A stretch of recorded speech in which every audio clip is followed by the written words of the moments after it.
எல்லாருக்கும் வணக்கம் மக்களே. நான் உங்களில் ஒருவன். நான் இப்ப இன்னைக்கு பார்க்க போறது என்னன்னு பார்த்தீங்கன்னா, 2026 சட்டப்பேரவைத் தேர்தல் தமிழ்நாட்டில நடக்கப் போற காரணத்தினால, நம்ம எந்தெந்த கட்சிகள் எப்படியெல்லாம் வாக்கு சதவீதங்கள் வாங்கியிருக்காங்க, எப்படியெல்லாம் வெற்றி பெற்றிருக்காங்க, எப்படியெல்லாம் தோல்வி அடைஞ்சிருக்காங்க அப்படிங்கிற ஒரு தொகுப்ப பார்த்துக்கிட்டு இருக்கோம். வரப்போகும் தேர்தல்கள்ல எப்படியெல்லாம் வெற்றி பெறுவாங்க அப்படிங்கிற கணிப்பையும் பார்த்துக்கிட்டு இருக்கோம். அந்த வகையில நம்ம இன்னைக்கு பார்க்க போற தொகுதி என்னன்னு பார்த்தீங்கன்னா, கரூர் மாவட்டத்தில இருக்க அரவங்குறிச்சி தொகுதி தான் பார்க்க போறோம். வாங்க நிகழ்ச்சிக்கு போலாம். அதுக்கு முன்னாடி நம்ம சேனல சப்ஸ்கிரைப் பண்ண மறந்துறாதீங்க. அரவங்குறிச்சி தொகுதியை பொறுத்தளவுக்கு பார்த்தீங்க அப்படின்னா 16 முறை எலெக்ஷன் இங்க நடந்திருக்கு. இந்த 16 முறையில பார்த்தீங்க அப்படின்னா திமுகவும் அதிமுகவும் சமபலத்துல தான் இந்த இடத்துல வந்து இருக்கிறாங்க. அந்த வகையில பார்க்குறப்போ திமுக 1989, 1996, 2006, 2011, 2016 தேர்தல் இந்த இடத்துல வந்து இந்த இடத்துல வந்து நோ ரிசல்ட் ஆயிடுச்சு. ஆனா 2019ல இந்த இடத்துல செந்தில் பாலாஜி நின்னு வெற்றி பெற்று திமுக சார்பில் தான் வெற்றி பெற்றாரு 2019ல. அதே 2021லயும் இந்த இடத்துல அவங்க வெற்றி பெற்றிருக்காங்க திமுக காரங்க. அடுத்து அதிமுக பொறுத்தளவுக்கு பார்த்தீங்க அப்படின்னா 1980, 1984, 1991, 2001ல இந்த இடத்துல வெற்றி பெற்றிருக்கிறாங்க. அதாவது அதிமுக சார்பில் 2016ல இந்த இடத்துல செந்தில் பாலாஜி அவர் தான் நின்றிருந்தாரு. அப்புறம் அதிமுக நடந்த சில பிரச்சனைகள் காரணமாக அவரை அதிமுக விட்டு திமுக பக்கம் போனது நம்மளுக்கு எல்லாத்துக்கும் தெரியும். அந்த வகையில இந்த தேர்தல்ல பார்த்தீங்க அப்படின்னா அது நோ ரிசல்ட் ஆகி 2019ல இந்த இடத்துல செந்தில் பாலாஜி அவரு வெற்றி பெற்றிருந்தாரு. அடுத்து இந்திய தேசிய காங்கிரஸை பொறுத்தளவுக்கு பார்த்தீங்க அப்படின்னா 1959, 1962, 1975 வாக்குல இந்த இடத்துல வெற்றி பெற்றிருக்காரு. அடுத்து சுவேந்திரா பார்ட்டி அப்படிங்கிற ஒரு கட்சி பார்த்தீங்க அப்படின்னா 1967ல வெற்றி பெற்றிருக்காங்க. 1971ல இந்தியன் யூனியன் முஸ்லீம் லீக் அவங்க வெற்றி பெற்றிருக்காங்க. 1952ல இந்த இடத்துல இண்டிபெண்டன்ட் கேண்டிடேட் வெற்றி பெற்றிருக்காங்க அப்படிங்கிறது குறிப்பிடத்தக்கது. அரவங்குறிச்சி தொகுதி தேர்தல்களில் 16 தேர்தல்களை பார்த்தீங்க அப்படின்னா திமுக 6 முறையும், அதிமுக 4 முறையும், இந்திய தேசிய காங்கிரஸ் 3 முறையும், சுவேந்திரா பார்ட்டி 1 முறையும், யூனியன் முஸ்லீம் லீக் வந்து 1 முறையும், இண்டிபெண்டன்ட் கேண்டிடேட் 1 முறையும் இந்த இடத்துல தொகுதிகளை கைப்பற்றிருக்காங்க அப்படிங்கிறது குறிப்பிடத்தக்கது. அடுத்து அரவங்குறிச்சி சட்டமன்ற தேர்தல் விவரங்கள் பத்தி பார்த்துருவோம். அந்த வகையில் நம்ம இரு தேர்தல்களை எடுத்து கன்சிடர் பண்ணிட்டு இருக்கோம். அரவங்குறிச்சி பொறுத்தளவுக்கு பார்த்தீங்கன்னா 2016, 2021 பார்த்துக்கிட்டு இருக்கோம். 2016ல இந்த இடத்துல எலெக்ஷன்ல வந்து ரிஜெக்ட் பண்ணது, அதாவது எலெக்ஷன் வந்து தள்ளி வச்சிருந்தாங்க. அது நோ ரிசல்ட் ஆயிடுச்சு. பட் ஆனா அதோட டேட்டா என்னங்கிறத நம்ம பார்த்துருவோம். இந்த இடத்துல பார்த்தீங்க அப்படின்னா செந்தில் பாலாஜி தான் அதிமுக சார்பில் இந்த இடத்துல 88,068 வாக்குகளும் 53.51% இந்த இடத்துல பெற்றிருக்கிறாரு. அடுத்து திமுக சார்பில் இந்த இடத்துல பார்த்தீங்க அப்படின்னா கேசி பழனிசாமி அப்படிங்கிறவர் போட்டிட்டு 64,407 வாக்குகளும் 39.13% பெற்று இந்த இடத்துல அவங்க 2ஆம் இடத்தை பிடிச்சிருந்தாங்க.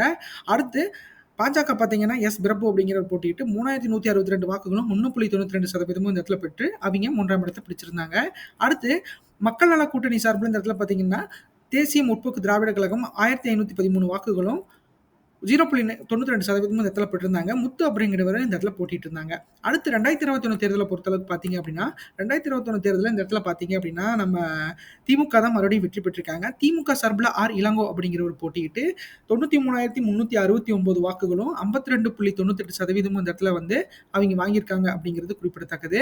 அடுத்து பார்த்தீங்கன்னா பிஜேபி சார்பில் இந்த இடத்துல வந்து முன்னாள் மாநில தலைவராக இருந்த அண்ணாமலை அவர்கள் தான் போட்டி போட்டிருக்காங்க. அண்ணாமலை அவர்கள் பார்த்தீங்க அப்படின்னா 68,553 வாக்குகளும் 38.90% பெற்று இந்த இடத்துல ஒரு தோல்வியை தழுவி இருக்கிறது அப்படிங்கிறது குறிப்பிடத்தக்கது. அடுத்து நாம் தமிழர் சார்பில் இந்த இடத்துல அனிதா பிரவீன் அப்படிங்கிறவங்க போட்டியிட்டு 7,188 வாக்குகளும் 4.10% இந்த இடத்துல பெற்றிருக்காங்க அப்படிங்கிறது குறிப்பிடத்தக்கது. அடுத்து நம்ம அரவங்குறிச்சி மக்களவை தேர்தல் நிலவரங்களை பத்தி பார்த்துருவோம். அந்த வகையில நம்ம கடந்த இரு தேர்தலை எடுத்து அனலைஸ் பண்ணிக்கிட்டு இருக்கோம். அந்த வகையில் 2019, 2024 பார்த்துட்டு இருக்கோம். 2019ல அதிமுக கூட்டணி இந்த இடத்துல 37,518 வாக்குகளும் 17.81% பெற்று இந்த இடத்துல அவங்க தோல்வி தழுவிருந்தாங்க. கரூர்ல அவங்க மிகப்பெரிய மோசமான தோல்வியை தழுவிருந்தாங்க அப்படிங்கிறது குறிப்பிடத்தக்கது. அடுத்து அரவங்குறிச்சியில் இருக்க திமுக கூட்டணி பார்த்தீங்க அப்படின்னா 2019ல 1,12,667 வாக்குகளும் 53.49% பெற்று இந்த இடத்துல மிகப்பெரிய வாக்கு வங்கிகளை அவங்க வாங்கியிருக்காங்க அப்படிங்கிறது குறிப்பிடத்தக்கது. ஆக மொத்தத்தில் செந்தில் பாலாஜி அப்படிங்கிறவர் ஒரு ஆளுமை பார்த்தீங்க அப்படின்னா கரூர்ல மிகப்பெரிய சொல்மிக்க அந்த என்னன்னா எந்த கட்சியில் இருக்காரோ அந்த கட்சி வந்து மிகப்பெரிய அளவில் வளர்ந்துருக்கிறது அப்படிங்கிறத கரூர் தொகுதியை பொறுத்தளவுக்கு நம்ம டேட்டாஸ் பார்க்குறப்ப மிக அப்பட்டமா அப்படியே தெரியுது. அந்த வகையில் பார்க்குறப்போ 2019ல திமுக கூட்டணி இந்த இடத்துல மிகப்பெரிய வெற்றி பெற்றிருந்தாங்க அப்படிங்கிறது குறிப்பிடத்தக்கது. அடுத்து நாம் தமிழர் 3வது இடத்துல 18,899 வாக்குகளும் 0.9% பெற்று அவங்க ஒரு கணிசமான வாக்குகளை 2019ல பெற்றிருக்காங்க அப்படிங்கிறது குறிப்பிடத்தக்கது. அடுத்து 2024 பொறுத்த அளவுக்கு பார்த்தீங்க அப்படின்னா இந்த இடத்துல அதிமுக தனிச்சு 46,223 வாக்குகளும் 25.34% மட்டுமே பெற்றிருக்கிறாங்க. அடுத்து திமுக கூட்டணியை பொறுத்தளவுக்கு பார்த்தீங்க அப்படின்னா போன தடவை வாங்கின வாக்குகளை விட 30,000 வாக்குகள் கம்மி, 20,000 வாக்குகள் கம்மியாவே வாங்கியிருக்காங்க. அந்த வகையில 90,467 வாக்குகளும் 49.60% மட்டும் தான் இந்த இடத்துல வாக்குகள் வாங்கியிருக்காங்க அப்படிங்கிறது குறிப்பிடத்தக்கது. பெர்சன்டேஜ் வைஸ் பார்க்குறப்போ 5% 4% பக்கமா இந்த இடத்துல சரிவை சந்திச்சிருக்கிறாங்க. அடுத்து என்டிஏ சார்பில் இந்த இடத்துல பார்த்தீங்கன்னா பாஜக 23,482 வாக்குகளும் 12.87% வாங்கி இந்த இடத்துல அவங்க 3ஆம் இடத்தை பிடிச்சிருக்காங்க. அடுத்து நாம் தமிழர் பார்த்தீங்க அப்படின்னா 13,671 வாக்குகளும் 7.49% பெற்று இந்த இடத்துல அவங்க 4ஆம் இடத்தை பிடிச்சிருக்காங்க அப்படிங்கிறது குறிப்பிடத்தக்கது. அடுத்து அரவங்குறிச்சி 4 தேர்தல் நிலவரங்களை பார்த்துருவோம். அந்த வகையில் நம்ம அதிமுக, திமுக, நாம் தமிழர் கட்சியோட 4 தேர்தல் விவரங்களை பார்த்துக்கிட்டு இருக்கோம். அதிமுக பொறுத்தமட்டில் பார்த்தீங்க அப்படின்னா 2016ல் 53.51%, 2019ல் 17.81%, 2021ல் 38.90%, 2024ல் 25.34% பெற்று இந்த இடத்துல அவங்க மிகப்பெரிய அளவில் வந்து வாக்குகளை சரிச்சிருக்காங்க அப்படிங்கிறது காரணமாயிற்று. அதுக்கு காரணம் செந்தில் பாலாஜி அப்படிங்கிற ஒரு ஒற்றை மனிதர் காரணமாக இந்த இடத்துல வந்து அதிமுக மிகப்பெரிய அளவில் கரூர்ல இன்னும் போன தடவைலாம் பார்த்தீங்கன்னா 4க்கு 4 இழந்திருந்தாங்க அப்படிங்கிறது குறிப்பிடத்தக்கது. அடுத்து திமுக கூட்டணியில செந்தில் பாலாஜி வருகைக்கு பின் பார்த்தீங்க அப்படின்னா 2016ல் 39.13% இருந்தது, 2019ல் 53.49%, 2021ல் 53%, 2024ல் 49.60% பெற்று மிகப்பெரிய வெற்றியை வந்து திமுக பக்கம் செந்தில் பாலாஜி மடைமாற்றி விட்டுருக்காரு. அந்த வகையில ஒரு கட்சியோட ஆளுமை, அதிகாரம் அப்படிங்கிறது அந்தந்த மாவட்ட செயலாளர்களோட கையில இருக்கிறது அப்படிங்கிறத செந்தில் பாலாஜி அவர்கள் மிகப்பெரிய அளவில் வந்து உணர்த்தியிருக்காரு அதிமுகவுக்கு. ஸோ அந்த வகையில் பார்க்குறப்ப செந்தில் பாலாஜி அவர்கள் மிகப்பெரிய அளவில் இந்த இடத்துல போராடிட்டு இருக்காரு அப்படிங்கிறத பார்ட்டிசிபேட் பண்ணி வெற்றி பெற்றுட்டு இருக்காரு அப்படிங்கிறதுல எந்த ஒரு ஐயமும் இல்லை. அடுத்து நாம் தமிழரை பொறுத்தளவுக்கு பார்த்தீங்க அப்படின்னா 2016ல் 0.50%, 2019ல் 0.9%, 2021ல் 4.10%, 2024ல் 7.49% வாங்கி இந்த இடத்துல அவங்க ஒரு கணிசமான வாக்குகளை பெற்றுட்டு இருக்காங்க அப்படிங்கிறதுல எந்த ஒரு ஐயமும் இல்லை. அந்த வகையில பாக்குறப்போ நாம் தமிழருக்கு ஒரு சிறு வாக்கு வங்கி இந்த இடத்துல இருக்கிறத நம்மளால மறக்க முடியாது. அடுத்து அரவங்குறிச்சி தொகுதி வாக்காளர் நிலவரம் பத்தி பார்த்துருவோம். இந்த இடத்துல இந்த அரவங்குறிச்சி பொறுத்த அளவுக்கு பாத்தீங்கன்னா மொத்த வாக்காளர்கள் இந்த இடத்துல 2,09,199 வாக்காளர்கள் பதிவு செய்யப்பட்டிருக்காங்க. அதுல ஆண்கள் வந்து 99,680 ஆண்களும் 1,09,516 பெண்களும் இந்த இடத்துல வாக்காளர்களா பதிவு செய்யப்பட்டிருக்காங்க. இதுல பெண்கள் வந்து 10,000 நபர்கள் மேல அதிகமா இருக்காங்க அப்படிங்கிறது குறிப்பிடத்தக்கது. 3ஆம் பாலினத்தவர்கள் இந்த இடத்துல 3 பேர் இருக்கிறது குறிப்பிடத்தக்கது. அடுத்து நம்ம வாக்காளர்களை ஏஜ் வைஸ் கேட்டகரி வைஸ்ல பிரிச்சிருக்கோம். அந்த வகையில 18 வயசுல இருந்து 34 வயசு வரைக்கும் 33,692 ஆண்களும் 37,016 பெண்களும் இந்த இடத்துல வாக்காளர்களா பதிவு செய்யப்பட்டிருக்காங்க. அடுத்து 35 வயசுல இருந்து 54 வயசு வரைக்கும் இருக்கீங்க யாருன்னு பாத்தீங்க அப்படின்னா 42,663 ஆண்களும் 46,873 பெண்களும் இந்த இடத்துல வாக்காளர்களா பதிவு செய்யப்பட்டிருக்காங்க. அடுத்து 54 வயசுல இருந்து 65 வயசுக்கு மேல இருக்கீங்க பாத்தீங்க அப்படின்னா 23,325 ஆண்களும் 25,627 பெண்களும் இந்த இடத்துல வாக்காளர்களா பதிவு செய்யப்பட்டிருக்காங்க அப்படிங்கிறது குறிப்பிடத்தக்கது.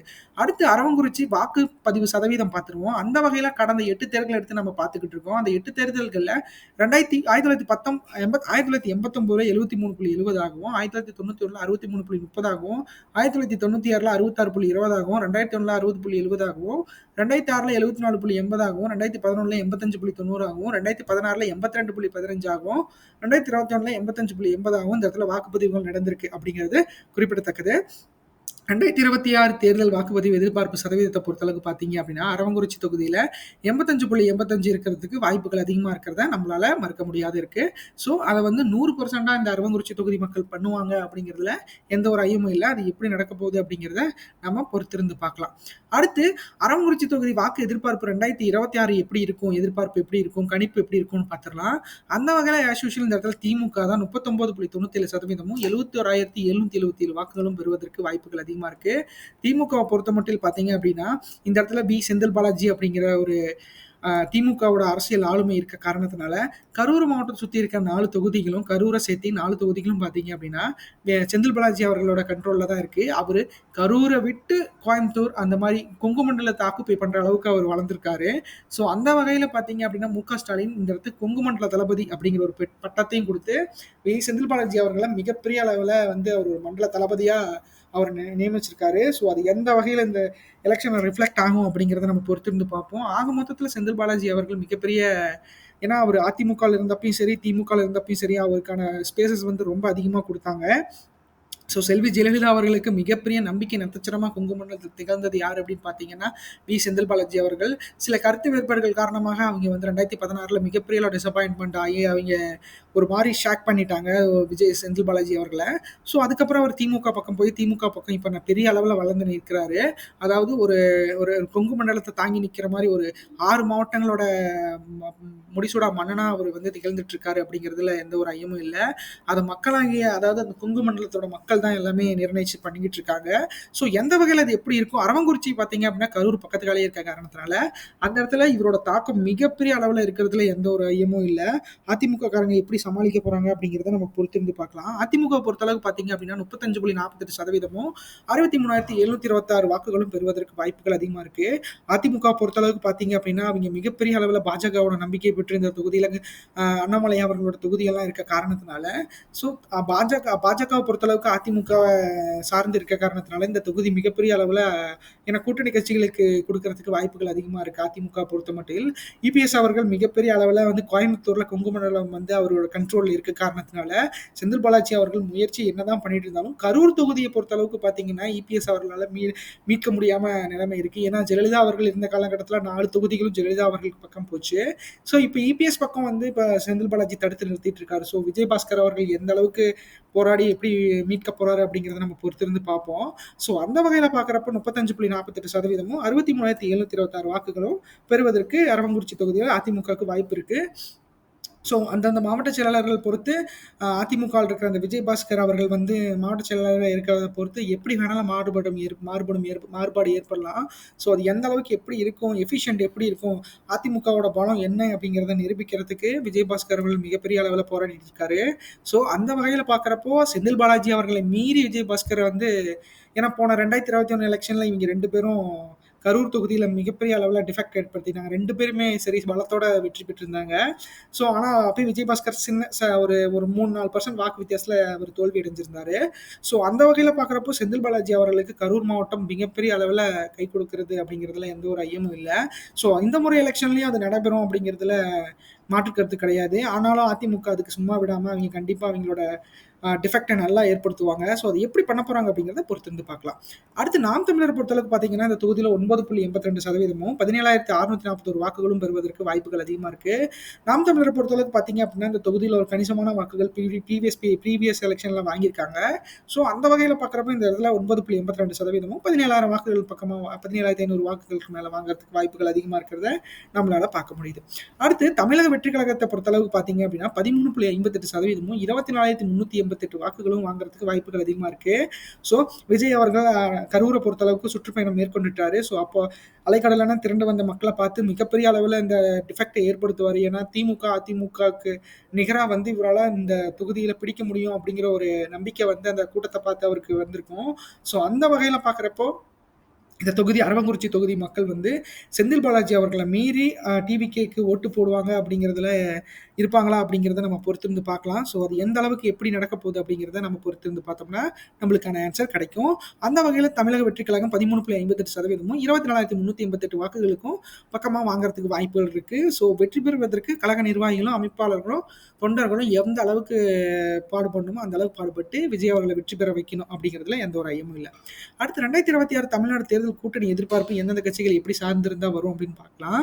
அந்த வகையில் அதிமுக கூட்டணியில் பாஜக, பாமக, தேமுதிக, தமிழ் மாநில காங்கிரஸ் எல்லாம் இணைந்திருந்தாங்க அப்படின்னா 35.48% வருவதற்கு வாய்ப்புகள் அதிகமா இருக்கு.